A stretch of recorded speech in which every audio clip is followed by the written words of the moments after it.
महाराष्ट्र में शिवसेना और एनसीपी में टूट के बाद समीकरण पूरी तरह से बदल गए हैं। लोकसभा में महाविकास अघाड़ी का प्रदर्शन अच्छा रहा, लेकिन विधानसभा चुनाव में भी इसे दोहराया जाएगा इसकी गारंटी नहीं है। सवाल यह है कि महाराष्ट्र में सीटों के बंटवारे पर इतना सस्पेंस क्यों बना रहा? क्या टिकट न मिलने से नाराज नेताओं की नाराजगी भारी पड़ेगी और क्या वोटरों के बीच भी कंफ्यूजन है, या फिर वो सब समझ रहे हैं अब तो सिर्फ ईवीएम का बटन दबाना बाकी है? बिल्कुल, ये कई सारे सवाल हैं जिसको हर कोई जानना चाहता है। कहीं पे गठबंधन आपस में लड़ रहे हैं, कहीं पे उम्मीदवार बागी उम्मीदवार खड़े हो रहे हैं, कोई टिकट ना मिलने से नाराज है। हालांकि आमतौर पे हर चुनाव में ऐसे कुछ उम्मीदवार होते हैं जहां पे इस तरह की नाराजगी, इस तरह के बागी उम्मीदवार आपको देखने को मिलते हैं और ये कई बार एक डिसाइडिंग फैक्टर के तौर पर भी होते हैं। इसलिए अब ये महाराष्ट्र का चुनाव काफ़ी ज़्यादा दिलचस्प होता जा रहा है। जैसे जैसे सीटों के बंटवारे की तस्वीर साफ आई और उम्मीदवार के नामांकन का वक्त पूरा खत्म हुआ, तो इसी सारे सवालों का जवाब जानने की कोशिश करेंगे। हमारे साथ जुड़े हैं खास मेहमान, बीजेपी के प्रवक्ता सैयद जफर इस्लाम साहब हैं, कांग्रेस की प्रवक्ता भावना शर्मा जैन हैं, शिवसेना यूबीटी के प्रवक्ता आनंद दुबे जी हैं, सी वोटर के विजिटिंग फेलो कार्तिकेय बत्रा जुड़ेंगे हमारे साथ, और साथ ही साथ राजनीतिक विश्लेषक सज्जन कुमार सिंह हमारे साथ आएंगे। सबसे पहला सवाल जफर इस्लाम साहब आपसे, भारतीय जनता पार्टी का जो कामकाज अब तक का रहा है, बहुत ही सही समय पे सही फैसला, प्री प्लानिंग, इन सब के लिए जाना जाता रहा है भारतीय जनता पार्टी। लेकिन इस बार महाराष्ट्र में ऐसा क्या हुआ कि आखिर दिन तक सीट शेयरिंग के फॉर्मूले को अंतिम रूप देने में पार्टी जुटी रही और आखिर वक्त तक सस्पेंस बरकरार रहा। हालांकि अंतिम दिन आप लोगों ने सीट शेयरिंग फॉर्मूले को अंतिम रूप दे दिया, लेकिन मेरा सवाल ये है कि ये कन्फ्यूज़न जानबूझ करके रखा गया या फिर ये मिस सिस्टमेटिक था कि उम्मीदवार बागी ना हो जाए, या फिर आपस में खींचतान इतनी थी कि सीट शेयरिंग उम्मीदवारों के नाम पर अंतिम मुहर लगाना थोड़ा मुश्किल हो रहा था? वजह क्या थी? देखिए कोई मुश्किल नहीं था। ये स्ट्रेटेजिक डिसीजन था पार्टी की लीडरशिप का कि जब लिस्ट आनी है तो आनी है और लास्ट मोमेंट तक आनी है, ये भी बिल्कुल वादे तौर पे डिसाइड किया हुआ था। और हमने कई बार चैनल पे कहा कि हमारी सीट 29 तारीख को भी आएगी, तो कोई बात नहीं, इसलिए कि हमें इलेक्शन लड़ना और हर इलेक्शन की स्ट्रेटेजी अलग होती है, सिचुएशन देख के स्ट्रेटेजी करता है। लेकिन हमारी सीटें पहले से तय हो चुकी थी और जो कैंडिडेट थे उनको भी पूरे तरह से इन्फॉर्म कर दिया गया था। मैं महाराष्ट्र में बैठा हुआ और मुझे जानकारी है इसमें, इसलिए कि मैं रोज मीटिंग भी अटेंड करता हूं, तो मुझे पता है कि लोगों को पहले इसकी जानकारी थी कि कौन कौन लड़ने वाले हैं। बस फॉर्मल अनाउंसमेंट की जरूरत थी, फॉर्मल अनाउंसमेंट हो गया, जबकि तैयारी पहले से थी। उससे नामांकन अपना पर्चा भरेंगे, इलेक्शन में जाएंगे, पूरे जोर से लड़ेंगे इलेक्शन और जीत के भाईयुति की सरकार बनेगी। बस इतनी तो छोटी सी बात स्ट्रेटेजी है। तो ये बिल्कुल सोची समझी रणनीति के तहत, हाँ ऐसे बिल्कुल कोई देखिए सोची समझी रणनीति, कोई खींच तनाव नहीं था, सोची समझी रणनीति थी। हाँ ये बात जरूर है और हर पॉलिटिकल पार्टी हर इलेक्शन में इस बात को देखने को मिलता है कि देखिए बीजेपी में 18 करोड़ लोग हैं, इससे ज्यादा लोग 20 करोड़ लोग हैं जो मेंबर है। इलेक्शन कितने लोग लड़ते हैं? मुश्किल से कई हजार, 5,000, 10,000 लोग लड़ते हैं इलेक्शन, 5-6 लोग लड़ते हैं इलेक्शन। अब उसमें सभी लोगों को तो मौका नहीं दिया जा सकता, इसलिए कि एक ही सीट पे और हर कार्यकर्ता जो है जमीन से जुड़ के समाज के में समर्पित होकर काम करता है, लोगों की सेवा करता है, तो उसकी भावना भी होती है कि हम लड़े। अब उसमें पार्टी देखती है कि जिसको विजिबिलिटी ज्यादा रहती है उसको देती है, लेकिन एक बार टिकट डिक्लेयर हो गया तो भारतीय जनता पार्टी एक ऐसी पार्टी जिसमें 99% मैं कह सकता हूं लोग अपनी जो महत्वाकांक्षा जो होती है या एस्पिरेशन होती है उसको दूसरे खाने रखते हैं और फिर पार्टी का जो आदेश होता है उसको फोकस करते हैं। इसीलिए कामयाबी भी हमें मिलती है, इसीलिए जीत भी हमें मिलती है और इसीलिए हम समाज की सेवा भी कर पाते हैं। बाकी पार्टियों में खींच तनाव चलता रहता है, कोई सीट डिक्लेयर भी होती है तो वापस कर देते हैं, कोई कहीं पर 2-2 कैंडिडेट होता है, कहीं तो उसको फ्रेंडली फाइट डिक्लेयर कर देते हैं। ये अलग अलग उनके नुस्खे हैं अब सिचुएशन के देखते हुए, लेकिन हकीकत तो ये है कि मैंने समझ लिया, आपके इशारे को मैंने समझ लिया। तो कांग्रेस के प्रवक्ता भावना शर्मा जैन हमारे साथ जुड़ी हुई हैं, आपके ही सवाल को लेकर मैं इनके पास जाऊंगा। भावना, ये जो खींचतान या सीट शेयरिंग का फॉर्मूला है, महायुति ने तो आखिर वक्त में पूरा कर लिया था, लेकिन महाविकास आघाड़ी में ऐसा क्या हो गया कि आखिर वक्त तक जो है नहीं डिक्लेयर कर पाए। तमाम अटकलें थी, तमाम बैठकें होती रहीं, हर कोई दावा करता रहा, लेकिन आखिर वक्त तक आप डिक्लेयर नहीं कर पाए। ये जो मैसेजिंग है ये तो जनता के बीच में, आपके वोटर के बीच में सही जाएगा नहीं। क्या अभी भी खींचतान बना ही हुआ है कि अब सब साफ हो चुका है? क्योंकि मेरे आंकड़े कहते हैं कि अभी भी 10 से ज़्यादा सीटें हैं जहां पे आप लोगों को तय नहीं है कौन कहां पे लड़ेगा। लक्ष्मण जी, जहां तक मेरी नॉलेज है कि महाविकास आघाड़ी के सभी निर्णय पूर्ण हो चुके हैं और कैंडिडेट मैदान में आज नॉमिनेशन भर चुके हैं। जो किसी भी 3 पार्टियों का जहां समन्वय होता है, वहां कुछ सीटों पर हमने सबसे ज्यादा समन्वय बनाकर पहले अपनी 250 सीटों का डिक्लेरेशन किया था। और ये आपने देखा कि क्लियरली महाविकास आघाड़ी महायुति के आगे थी जब अपने कैंडिडेट्स डिक्लेयर करने में। वो लोग महायुति हमसे कई दिन बाद उन्होंने कैंडिडेट्स डिक्लेयर किए हैं। हमारा समन्वय ज्यादातर सीटों पर बहुत पहले से तय था और बन चुका था। हाँ, लास्ट में कुछ 18 और 15 के बीच में सीटें थी जिनमें थोड़ा समन्वय बिठाना था। वो भी लास्ट में हमने कोई फ्रेंडली फाइट नहीं की है, सब समन्वय बिठा कर काम हुआ है।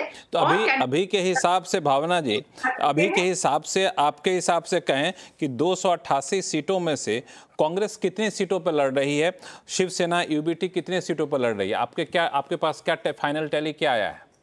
मेरे पास अभी फाइनल टैली आया नहीं है, पर मेरे हिसाब से कुछ 102 सीटें कांग्रेस लड़ रही है और कुछ पहले 85 का फॉर्मूला था, फिर कुछ चीज सीटें जो थी वो डिवाइड हुई तीनों पार्टियों के बीच में। तो जैसा कि आपके स्क्रीन पे 102 मेरा नंबर जो था वो सही था कांग्रेस का, और 84 सीटें शिवसेना लड़ रही है, एनसीपी 91 जो लिखा है।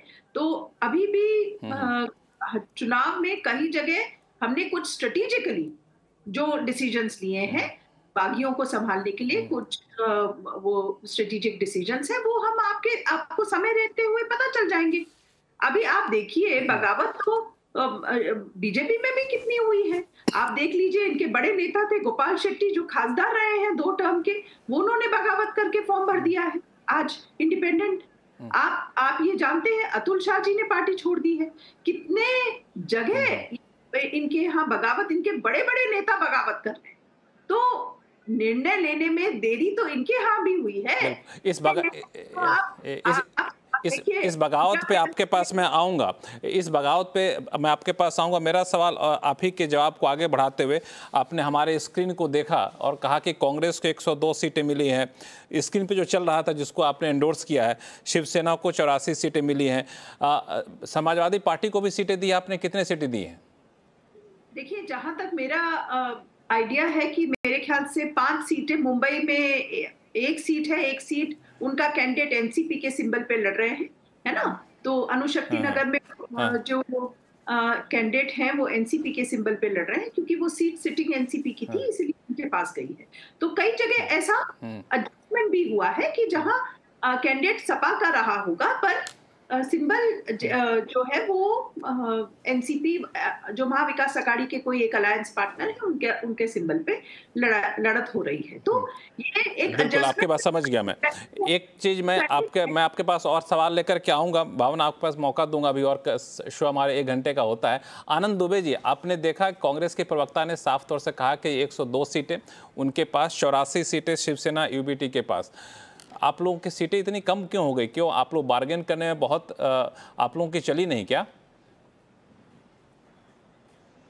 अगर हम पिछले चुनाव से तुलना करें तो देखिए ऐसा है नमस्ते कि लक्ष्मण जी नमस्ते, आपको, आपके सभी दर्शकों को और सभी पैनलिस्टों को भी धनतेरस की हार्दिक हार्दिक शुभकामनाएं। देखिए ऐसा है कि 102 सीटों पर कांग्रेस लड़ रही है, 102 सीटों पर कांग्रेस लड़ रही है और 96 सीट 96 पर शिवसेना उद्धव बाला साहब ठाकरे, और 86 सीट पर शरद पवार साहब, 2 सीट पर समाजवादी पार्टी और 2 सीट पर शेतकरी कामगार पक्ष शेकाप। तो हमारे यहाँ 288 सीटों का ऐसे बंटवारा अभी फिलहाल हुआ है, लेकिन ये स्थिति अभी और बदलेगी। 5-6 सीटें ऐसी हैं जहां कांग्रेस ने और उद्धव बाला साहब ठाकरे जी हमारी पार्टी ने दोनों ने उम्मीदवार उतारे हैं, लेकिन चूंकि अभी 4 तारीख आखिरी दिन है नामांकन वापस लेने का, हमारे नेता आपस में बात कर रहे हैं। खास करके विदर्भ जैसे क्षेत्र जहां पर कांग्रेस पार्टी को लोकसभा में अच्छी सीटें मिली तो वो वहां ज्यादा सीटें लड़ रहे हैं। और मुंबई में 36 सीट है जिसमें से 22 अकेले हमारी शिवसेना लड़ रही है, 10 कांग्रेस लड़ रही है, 3 राष्ट्रवादी कांग्रेस पार्टी लड़ रही है और 1 सीट समाजवादी पार्टी के अबू आजमी लड़ रहे हैं। तो हमारे यहाँ कोई मतभेद नहीं है, कोई मनभेद नहीं है, कोई मनमुटाव नहीं है। ठीक है, अब चूंकि महाविकास आघाड़ी की सरकार बनने वाली है, फलदायी वृक्ष है, तो लोगों को लग रहा है कि हम ज्यादा सीटों पर लड़ लें। ये स्वाभाविक सी बात है, होनी भी चाहिए। लोकतंत्र में ज्यादा सीटों पर लड़ने की इच्छा होनी चाहिए। ऐसा तो नहीं होना चाहिए कि कोई लड़ने को ही तैयार नहीं है। जैसे एकनाथ शिंदे की कथित शिवसेना के नेता ही नहीं मिल रहे हैं। बीजेपी के 13% उम्मीदवार उधार भेजे गए हैं एकनाथ शिंदे की शिवसेना में और कम से कम 15 उम्मीदवार बीजेपी से अजीत दादा पवार के यहाँ भेजे गए हैं कि भैया लड़ो। उन लोग के पास उम्मीदवार नहीं है क्योंकि पार्टी तो चुरा लिया, नाम चुरा लिया, चिन्ह चुरा लिया, लेकिन जनता का प्यार नहीं चुरा पाए। जनता का प्यार उसी को मिलता है जो ईमानदार होता है, साफ सुथरी छवि होती है, जिसके काम करने का इतिहास लोगों ने देखा होता है। ये तो हो गई एक बात। दूसरी बात, भारतीय जनता पार्टी के और एकनाथ शिंदे और अजीत दादा पवार की कथनी करनी में कितना बड़ा अंतर है कि जिस नवाब मलिक को दाऊद का आदमी कहते थे, देशद्रोही बताते थे, उसको आज टिकट दे दिया और उसको चुनाव लड़वा रहे हैं। बीजेपी कह रही है कि भैया हमारा विरोध है, हम नवाब मलिक की उम्मीदवारी मंजूर नहीं करेंगे। अजीत दादा पवार कह रहे हैं करना ही पड़ेगा, हमने उतार दिया है। एकनाथ शिंदे कह रहे हैं भाई हमने भी उतार दिया है। उस पर कोई बात नहीं कर रहा। 10 से 12 ऐसी सीटें हमारे साथ जफर इस्लाम साहब, हमारे साथ जफर इस्लाम साहब है, बात करेंगे। जफर इस्लाम साहब, एक मिनट, उस आपके सवाल का जवाब इन्हीं से ले लेते हैं। आमने सामने है तो क्या दिक्कत। जफर इस्लाम साहब, क्या करेंगे? नवाब मलिक पे बड़े हमलावर हो रहा है विपक्ष, और अभी तो सामने से बताया आनंद दुबे जी ने कि आप नवाब मलिक को स्वीकार करने को तैयार नहीं थे, लेकिन अब आपके गठबंधन को उम्मीदवार हो गए, तो क्या वहां की जनता, वहां के भाजपा के कार्यकर्ता नवाब मलिक के समर्थन में चुनाव प्रचार करेंगे? अब देखिए, ऐसा है कि जो बात जो कानून, देश का कानून, कॉन्स्टिट्यूशन उनको अलाउ करता है इलेक्शन लड़ने को, तो वो इलेक्शन लड़ रहे, चाहे इंडिपेंडेंट लड़ रहे, चाहे महायुति के कैंडिडेट होकर लड़े, लेकिन वो अधिकार तो उनका है ना कि कॉन्स्टिट्यूशन अधिकार देता, तभी तो इंडिपेंडेंट भी लड़ रहे थे। अब महायुति के एक पार्टनर ने उनको बनाया है, तो ये हमारी सबकी जिम्मेदारी बनती है कि महायुति का हर एक सीट जो है जीतना है। इसलिए सब इलेक्शन में लड़ेंगे। जहां तक इन्वेस्टिगेशन का मामला, इन्वेस्टिगेशन अपना रूप लेगी और इन्वेस्टिगेशन के बाद जो उसके परिणाम आएंगे उसके हिसाब से अगर कोई दोषी पाया जाता है तो उसको दंडित भी करने का पूरा प्रयास किया जाएगा। मतलब नवाब मलिक को एक उम्मीदवार के तौर पे भारतीय जनता पार्टी समर्थन करेगी। देखिए, मैंने कहा ना कि महायुति एक घर है, तो एक महायुति में सभी पार्टनर अपने वोट ट्रांसफर करने के लिए जो पार्टनर के कैंडिडेट है उसके लिए कोशिश करेंगे। तो इसमें एक किसी का नाम लेके, दो किसी का नाम, हम सभी कैंडिडेट के लिए हम वोट ट्रांसफर करेंगे, एक दूसरे के साथ लड़के और कंधे से कंधे मिलकर महायुति को कामयाब बनाएंगे। नहीं, ये सवाल इसलिए ज्यादा ज्वलंत हो जाता है जफर। हाँ, आप बोलिए, आप बोलिए। लक्ष्मण भाई, विषय ये है कि हमने तो कभी नवाब मलिक को दाऊद का गुर्गा या दाऊद का आदमी नहीं कहा। हमने तो कभी अजीत दादा पवार को सबसे बड़ा भ्रष्टाचारी और चक्की पीसिंग नहीं कहा। ये बीजेपी ही दोनों बात कहती है। वो कहती है कि आशीष शेलार और देवेंद्र फडणवीस कह रहे हैं चीख कर कि नवाब मलिक दाऊद का गुर्गा है, देशद्रोही है, भ्रष्टाचारी है, इसको हम बर्दाश्त नहीं करेंगे। और जफर इस्लाम साहब टीवी पर बैठकर बोल रहे हैं, अरे चुनाव लड़ना उनका अधिकार है, वो लड़ सकते हैं, चाहे निर्दल लड़े, चाहे हमारे महायुति में लड़े, हमें तो जीतना है। मतलब जब इनके पास व्यक्ति जाता है तो वो साधु संत और महात्मा हो जाता है, और वही व्यक्ति जब महाविकास आघाड़ी में मंत्री बनता है तो दाऊद का आदमी हो जाता है, गुर्गा हो जाता है। ये जो गंदी राजनीति बीजेपी ने लाई है ना, जनता इससे जनता इसको उखाड़ फेंकना चाहती है। देखिए, सुनिए, मैं जवाब देता हूँ। जनता क्या करने वाली हो तो आपको 27 तारीख को पता चल जाएगा। लेकिन हकीकत यह है कि एमवीए के लोग जो है इस सारे कार्य करतूत करके बैठे हैं और दूसरे पे उंगली उठा रहे हैं। हमने तो सिर्फ इतना ही कहा कि देखिए, अधिकार क्या आप अधिकार नहीं उनको लड़ने का इलेक्शन, तो इंडिपेंडेंट कैसे फाइल कर दिया कैंडिडेट? अपना नाम पर्चा फाइल किया ना, वही तो मैं कह रहा हूं।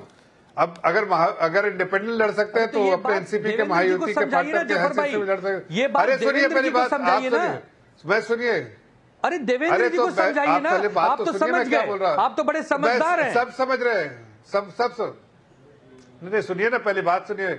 दुबे जी, मैं टीवी नहीं देख रहा इसलिए सामने में आपको देख नहीं पा रहा हूँ, चेहरा आपका मेरे दिमाग में है, जरा मुस्कुराते रहिए और सुनते रहिए मेरी बात, ठीक है? तो मैं ये कह रहा था कि कैंडिडेट जो है उसका चाहे कोई भी हो, जब तक कन्विक्टेड नहीं है। आपको बता दूं कि दुबे जी मुस्कुरा रहे हैं, आपको बता दूं कि दुबे जी मुस्कुरा रहे हैं स्क्रीन पे। हाँ, वो उसको मैं जानता हूं ना, दुबे जी भाई हमारे। तो मैं ये कह रहा हूं कि जब तक कन्विक्टेड नहीं, वो उनको पूरा अधिकार है लड़ने का। तो अब भाई, अब उनको महायुति के पार्टनर जहां से वो जिस पार्टी के थे उन्होंने टिकट दिया है, तो हम पूरी मेहनत से लड़ेंगे, उनके लिए पीछे खड़े रहेंगे। लेकिन अगर इन्वेस्टिगेशन के बाद कोई भी ऐसी चीज निकल के आती है, चाहे वो दुबे जी हो, चाहे लक्ष्मण जी हो, चाहे जफर इस्लाम हो, चाहे XYZ कोई हो, नवाब मलिक हो, कोई कानून किसी को बख्शता नहीं है, याद रखिएगा।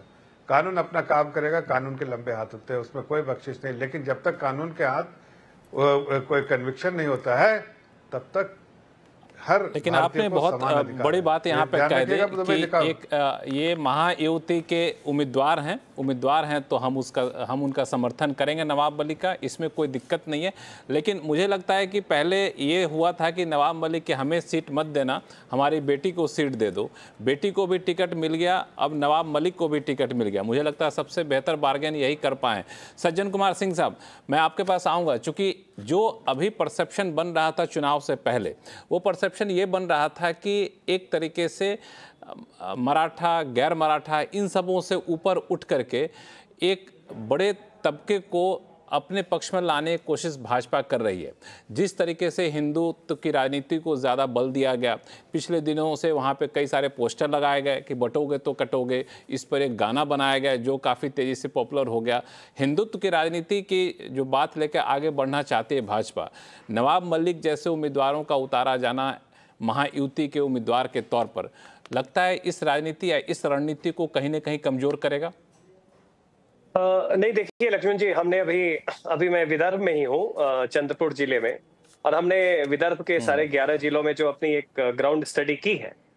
एक चीज है कि बिल्कुल नहीं हार्म करेगा। कारण यह है कि जो चुनाव है इस बार बिल्कुल स्थानीय चुनाव हो गया है, लोकलाइज्ड हो गया। आप ये कह सकते हैं कि अभी का चुनाव ऐसे है कि वो ऐसा लग रहा है कि जैसे म्युनिसिपैलिटी के चुनाव हो, कि हर कोई कैंडिडेट कौन है, पार्टी का क्या कोऑर्डिनेशन है, लोकल इक्वेशंस में वो कितना फिट बैठ रहा है, उसके आधार पे जनता जो है निर्णय ले रही है। अब कोई लोकसभा के समय में हमने देखा था कि एक एंगर थी बीजेपी के अगेंस्ट में, उसके अलग अलग कारण थे, अलग अलग समुदाय के। इस बार हम देख रहे हैं कि कोई संविधान की बात नहीं कर रहा है, हिंदुत्व की बात पार्टी के नेता तो कर रहे हैं, लेकिन स्थानीय स्तर पे ये कोई एक सेंट्रल, कोई चाहे संविधान का हो या हिंदुत्व का हो या महाराष्ट्र की अस्मिता की हो, ऐसा कोई नैरेटिव नहीं है। लेकिन जो आप बात कर रहे हैं, जो बड़ी बात है कि जो इस बार कंफ्यूजन है, उसका कारण है कि महाराष्ट्र में कहने के लिए युति और अगाड़ी है, लेकिन 6 पार्टियां हैं। तो नीचे ग्राउंड लेवल पे कार्यकर्ताओं में, उम्मीदवारों में एक एक्सपेक्टेशन है, और नहीं होने पे वहां पे कहते हैं कि बड़ी ही भसर वाली स्थिति है। तो कन्वेंशनल वार तो महायुति और महाविकास अघाड़ी के बीच में है, लेकिन एक गुरिल्ला वॉरफेयर की भी स्थिति दिख रही है। ऐसे में जहां तक विदर्भ का अगर हम संदर्भ लें, तो हमें लग रहा है कि महायुति ने थोड़ा बेहतर मैनेजमेंट किया है। मतलब कंफ्यूजन हर तरफ है, अस्थिरता हर तरफ है, लेकिन महायुति में वो कोऑर्डिनेशन ग्राउंड पे भी देख रहा है कि हम देख रहे हैं कि रेबल कैंडिडेट जो है, अब देख लीजिए यहीं पे चंद्रपुर के बगल में बल्लार शाह विधानसभा है, जहां पे बीजेपी से सुधीर मुनगंटीवार जो बड़े नेता हैं वो उम्मीदवार हैं। दूसरी तरफ कांग्रेस से 2 बागी खड़े हो गए हैं और जो टिकट मिला। अब इस तरह की स्थिति आप देखें तो बीजेपी को भी फेस करनी पड़ रही है, लेकिन वहां पे क्या है कि ज्यादा अच्छा मैनेजमेंट जो है बीजेपी और या महायुति जो है वो कर पा, ज्यादा अच्छा कहें या उन्हें कम डैमेज होता हुआ दिख रहा है। तो ऐसी स्थिति में नवाब मलिक का नैरेटिव जो है